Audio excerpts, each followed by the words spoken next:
What's going on, everybody? I pray everybody's having a happy Monday. It's Christ Soldier here.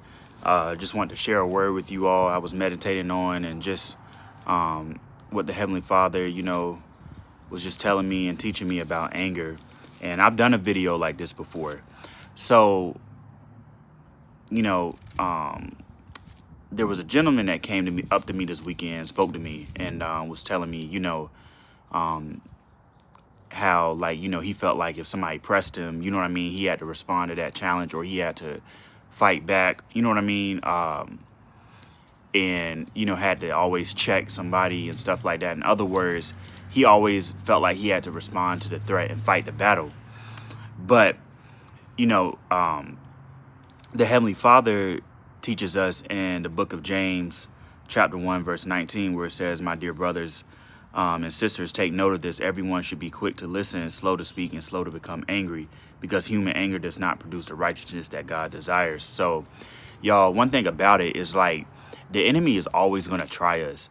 And I'm speaking this word to myself too, y'all. He's always going to try us. Like, he knows our triggers. He knows what upsets us. So that's why we got to put our armor on and really be in the word.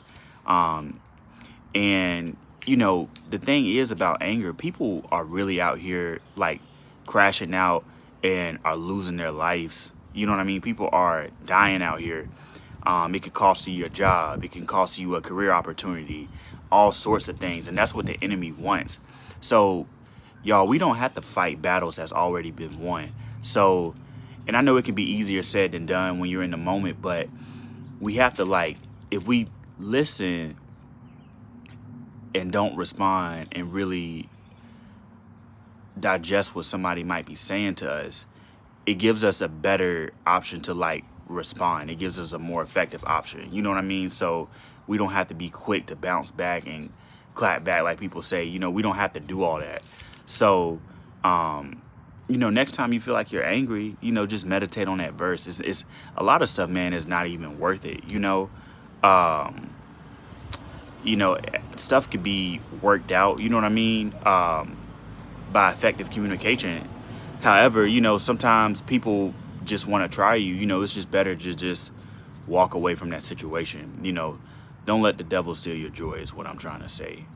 And, our tongue is the smallest part of the body, but it can also be the most powerful part of our body as well if we don't control the tongue and what it says. So I pray this blesses you all. Y'all stay tuned. Love y'all. Peace.